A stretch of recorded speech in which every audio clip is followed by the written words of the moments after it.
தமிழா பார்வையாளர்களுக்கு வணக்கம். ஆதவ் அர்ஜுனா தமிழக அரசியலில் தவிர்க்கப்பட முடியாத சக்தியாக வளர்ந்து வருகிறார். திமுகவுக்கும் சிம்ம சொப்பனம், அதிமுக விஜய் இரண்டு பேருக்கும் நல்ல லக்கணம். இதுதான் ஆதவ் அர்ஜுனா. விஜயினுடைய அத்தனை கட்சி செலவுகளையும் அவர் பார்த்து கொள்ளுகிறார். விஜய்யுடைய மாநாடாக இருந்தாலும் சரி, அது மயிலாடாக இருந்தாலும் சரி, மாநாட மயிலாடா எது ஆடினாலும் செலவை ஆதவ் அர்ஜுனா பார்த்து கொள்ளுகிறார். டெல்லி செலவா பார்த்து கொள்ளுகிறேன், தமிழக செலவா பார்த்து கொள்ளுகிறேன்.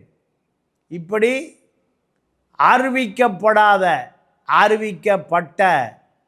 விஜயினுடைய தனிப்பட்ட வாழ்க்கை, அரசியல் வாழ்க்கை அத்தனையும் பொருளாளர் ஆதவ் அர்ஜுனாவுடைய லாட்டரி பணம்.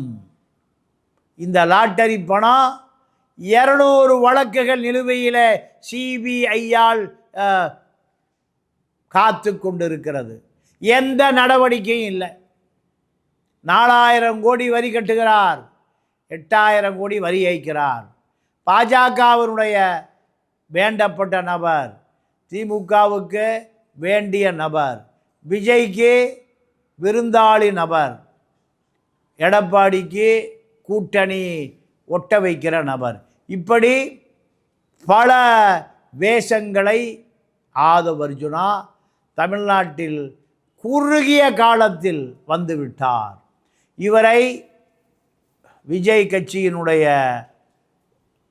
நடவடிக்கைகளில் திமுக அரசு நீதிமன்றமே சொன்ன பிறகும் கைது செய்ய அஞ்சுகிற அளவுக்கு ஒரு நபராக கூடிய விரைவில் தமிழ்நாட்டு அரசியலை, கூட்டணிகளை தீர்மானிக்கிற நபராக மாறிவிட்டார். இது எந்த அளவுக்கு அபாயகரமான செயல் என்பதை யாரும் புரிந்து கொள்ளவில்லை. தமிழ்நாட்டினுடைய அட்வொகேட் ஜெனரல் PS ராமன் எத்தனை ராமனடி, கண்ணதாசன் பாடியது இவர் குடும்பத்தில் இருக்கிற ராமர்களை பற்றி தான். இந்த PS ராமன் ஆதவ் அர்ஜுனாவுடைய மாமனார் மார்ட்டின் மீது கேரளா உயர்நீதிமன்றத்தில் ஒரு வழக்கு வந்த பொழுது தமிழக அரசே உடைய அட்வொகேட் ஜெனரல் PS ராமன் கேரளாவுக்கு சென்று மார்ட்டினுக்காக ஆஜராகிறார். இதை தமிழக அரசு பார்த்து கொண்டிருக்கிறது. தமிழக அரசினுடைய அட்வொகேட் ஜெனரல் தனி யாருடைய மார்ட்டினுடைய வழக்கறிஞராக எப்படி சென்னையிலிருந்து திருவனந்தபுரத்திற்கு எப்படி சென்று அந்த வழக்கில் அவர் வழக்காடியாக எப்படி மாற முடியும்? பினராயி விஜயன் வேதனையோடு சொல்லுகிறார், இரு மாநில அரசுகளும் பெரிய மன வருத்தத்தை உண்டாக்க வேண்டி வரும். இதை அவர் நேரடியாகவே சொல்லுகிறார். முதலமைச்சருக்கு சொல்லுகிறார். கேரளா முதலமைச்சர், இந்த லாட்டரி வழக்கு கேரளா அரசு தொடுத்திருக்கிறது. கேரளா அரசு தொடுத்திருக்கிற பொழுது இந்த வழக்கில் தமிழ்நாட்டினுடைய அட்வொகேட் ஜெனரல் PS ராமன் ஆஜராவது எப்படி சாத்தியம் என்று. சட்டம் தெரிந்தவர்களே சட்டத்தை மீறுகிற பொழுது யார் காப்பாற்றுவார்? மனிதன் அசுத்தப்பட்டால் கங்கையிலே போய் நீராடலாம், கங்கையே கலங்கமானால் எங்கே போவது என்பதுதான். அட்வொகேட் ஜெனரல் PS ராமன் ராஜினாமா கடிதம் கொடுத்திருக்கிறார் என்ற செய்திகள்லாம் வருகிறது. ஆனால் இந்த நேரத்தில் ஆதவ் அர்ஜுனாவை தமிழக அரசு கைது செய்யாமல் மறைந்திருப்பதனுடைய நோக்கம் என்னவென்று இப்போ நமக்கு தெரிகிறது. தமிழ்நாட்டை பொறுத்தவரை சாதாரண நபரெல்லாம் அரசியல் தலைவர்களாக, ஆன்மீக தலைவர்களாக, ஜோதிட சிற்பிகளாக மாறுவது மிக சாதாரணம். ஊத்துக்குளியைச் சேர்ந்த வெற்றிவேல் என்ற நபர் இப்பொழுது மிகப்பெரிய ஆன்மீக குருவாக மாறியிருக்கிறார். அவர் தன்னுடைய பெயரை ராதன் பண்டிட் என்று மாற்றியிருக்கிறார். இவருடைய 1000 கோடி ரூபாய் சொத்து மதிப்பு எப்படி வந்தது? சாதாரண நபராக இருந்த ஊத்துக்குளி வெற்றிவேல் மாவட்ட செயலாளர், ஈரோடு மாவட்ட செயலாளர் ரவிச்சந்திரன் மூலம் அறிமுகப்படுத்தப்பட்டு ஜெயலலிதாவுக்கும் சசிகலாவுக்கும் ஆன்மீக குருவாக மாறி போகிறார். ஆன்மீக குருவுக்கு என்ன வேலை? அமைச்சர்களிடமிருந்து வசூல் செய்து அதை ஜெயலலிதாவிடம் சசிகலாவிடம் சேர்ப்பது தான் வேலை. இந்த நாட்டை எங்கே போய் முட்டிக்கொள்வது? சாதாரண நபர் வெற்றிவேல் 1000 கோடியோடு இன்றைக்கு உலா வருகிறார். ஜெயலலிதாவை சசிகலா ஏமாற்றிய காரணத்தினால் இவரை தேடுகிறது ஜெயலலிதாவும் சசிகலாவுடைய படை. டெல்லிக்கு தப்பி ஓடுகிறார். ஜெயலலிதா மரணம் அடைகிற வரை டெல்லியிலிருந்து தமிழ்நாட்டுக்கு 10 வருட தலைமறைவு, சிங்கப்பூரில் வாசம்.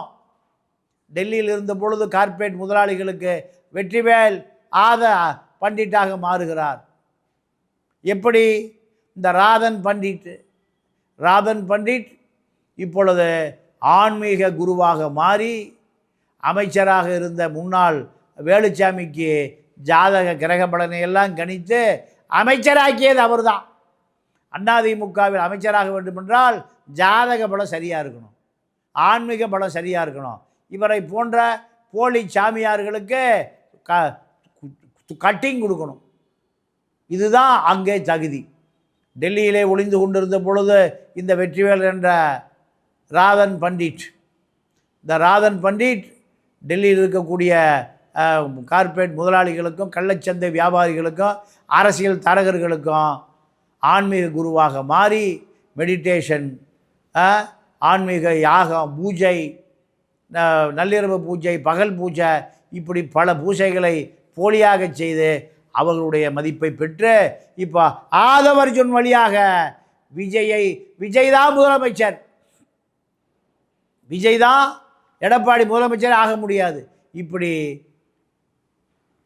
ஆதவ் அர்ஜுன் ரெட்டியால் சொல்ல வைக்கப்படுகிறார். புஷி ஆனந்த் கடலூர் சந்திரசேகரை வைத்து சோசியம் சொல்லுகிறார். ஆதவ் அர்ஜுனா வேறு அரசியலால் வெல்ல முடியாது, அரசியலால் விஜயை கட்டுப்படுத்த முடியாது. இப்படி போலி ஆன்மீகவாதி ராதன் பண்டிட்டு ஐபிசி பாஜகவினுடைய பினாமி சேனல் 5 லட்சம் ரூபா சம்பளம் கமலாலயத்திலிருந்து வருகிறது ஐபிசி தமிழுக்கு. இந்த தொகை தான் அங்கு சம்பளப்பட்டியலை. ஈழத்தமிழனுடைய ஐபிசி இப்பொழுது ஆர்எஸ்எஸ் சேனலாக மாறி ஆர்எஸ்எஸ் ஆட்களுடைய புகலிடம் பூரா இப்போ ஐபிசி தான். இந்த ஐபிசி இன்றைக்கு பல போலி சாமியார்களை உருவாக்குற இடமா மாறியிருக்கு. இதன் விளைவு ஆதவ் அர்ஜுனா விஜய் தான் அடுத்த முதலமைச்சர் என்று பேச வைத்து விஜயோடு நெருக்கமாக ஆக்க வைக்கப்பட்டிருக்கிறார். புஷி ஆதவ் சண்டை 2 ஆன்மீக சண்டையாக மாறுகிறது. விஜயை பொறுத்தவரை மனிதர்கள் சொன்னால் கேட்க மாட்டார், ஆன்மீகவாதிகள் போலி சாமியார்கள் சொன்னால் தான் கேட்பார். அது சசிகலாவாக இருந்தாலும் சரி, புஷிகலாவாக இருந்தாலும் சரி, பிரேமலதாவாக இருந்தாலும் சரி, லதா ரஜினிக்காக இருந்தாலும் சரி, இந்த போலி சாமியார்கள், சோசியமே ஆன்மீகமே தெரியாத இந்த நபர்கள் எதை சொல்லுகிறார்களோ அதைத்தான் நம்புவார்கள். கருணாநிதி குடும்பமே இப்படி மாறி போன பிறகு இந்த சசி புஷி போன்றவர்களெல்லாம் ஆன்மீகத்தை வைத்து தான் அரசியல் நடத்துகிறார்கள். சசிகலா இந்த போலி ஆன்மீகத்தை போலி ஜோதிடர்கள் வைத்து தான் ஜெயலலிதாவை 1/4 நூற்றாண்டு காலம் கட்டுப்படுத்தியது. இதே ஃபார்முலா இப்போ ஆதவ் அர்ஜுன் ரெட்டியும் புஷியை விரட்டி விட்டு இந்த ஊத்துக்குளி வெற்றிவேல் ஜெயலலிதாவிடம் கொள்ளையடித்து கொண்டு தப்பி ஓடி போய் டெல்லியிலிருந்து சிங்கப்பூருக்கு சென்ற இந்த நபரை வைத்து விஜயை கட்டுப்படுத்தலாம் என்ற முடிவுக்கு வந்துவிட்டார். இதனுடைய விளைவு நீங்கள் இப்போ அவர் சொல்லுகிறது என்ன சொல்லுகிறார் என்றால், நீங்கள் கடகராசி கடக லக்கணம் விஜய் அவர் தான் முதலமைச்சர் ஆவார் இப்படி சொல்லுகிறார்.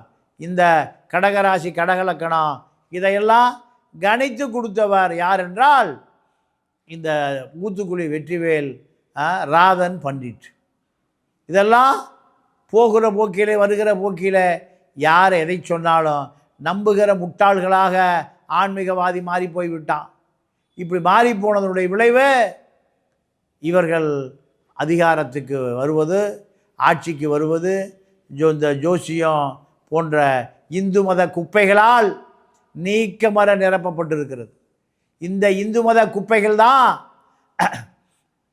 ஜெயலலிதா திராவிட இயக்கத்தினுடைய தலைவியாக முதலமைச்சராக வந்த பொழுது அந்த பட்டியலை அத்தனையும் சட்டமன்ற உறுப்பினர்களுக்கு அவருடைய ஜாதகத்தை வாங்கி பார்த்து இவன் வெற்றி பெறுவானா தோல்வி பெறுவானா அரசியலில் நீட்டிப்பானா என்பதெல்லாம் போலி சாமியார் ஜோசியம் சொல்லி கொடுப்பதை நம்பித்தான் அவர்களுக்கு எம்எல்ஏ சீட்டை. உளவுத்துறையில் அவர்களை ஆய்வு செய்வதெல்லாம் போய் இப்போ ஆன்மீகவாதிகள் எதை சொல்லுகிறானோ அவர்கள் தான் சட்டமன்ற உறுப்பினர், நாடாளுமன்ற உறுப்பினர், அமைச்சர் இந்த பட்டியலிலே வருகிறது. இந்த ராதன் பண்டிட் தான் கோவையில் முன்னாள் அமைச்சராக இருந்த சேமா வேலுச்சாமியை அமைச்சராக்குகிறார். மேட்டுப்பாளையம் செல்வராஜ் அமைச்சராக வீட்டு வசதி வாரியத்துறை அமைச்சராக இருந்தவரை அவரை விரட்டி அடிக்கிறார். காரணம், அமைச்சர் அலுவலகத்துக்குள்ளேயே படுக்கை அறையறை இருந்தது, பஞ்சுமெத்தை இருந்தது, மஞ்சனம் இருந்தது என்கின்ற குற்றச்சாட்டெல்லாம். இந்த போலி சாமியார்கள் சொல்லுவதை அரசியல் தலைவர்கள் அப்படியே நம்புகிறார்கள். வேறு வழி இல்லாமல் ஜெயலலிதாவை போலி சாமியார்களை வைத்து சசிகலா 25 ஆண்டு காலம் கட்டுப்படுத்தினார். அதே போல தான் இப்போது விஜயை கட்டுப்படுத்துவது கடலூர் சந்திரசேகரா, ஊத்துக்குளி வெற்றிவேல் என்ற ராதன் பண்டிட்டா, ஜெயலலிதாவை ஏமாற்றி கொண்டு 1000 கோடியோடு தப்பி ஓடிய இந்த ராதன் பண்டிட்டு தான் ஜெயலலிதாவுக்கு முதலமைச்சர் ஆவதற்கே நான் தான் ஆலோசனை, எடப்பாடி முதலமைச்சர் ஆக முடியாது, எந்த காலத்தில் ஆக முடியாது இப்படி சொல்லி கொண்டது இவர். ஆதவ் அர்ஜுனா மூலம் கூடிய விரைவில் விஜய் சந்திக்க போகிறார். விஜய் சந்தித்த பிறகு விஜய் முதலமைச்சர் என்று அன்றே கணித்து கொடுத்தேன் என்று சொல்லுவார். விஜய் எந்த காலத்திலும் முதலமைச்சர் ஆக முடியாது. இப்படி டி ராஜேந்தர் பலமுறை போலி ஆன்மீகவாதிகளால் கணித்து கொடுத்து எந்த காலத்திலையும் அவர் சட்டசபைக்குள் போக முடிந்ததை தவிர அவரால் அதை தாண்டி திமுகவுடைய தயவில் சில காலம் சட்டமன்ற உறுப்பினராக இருந்தார்.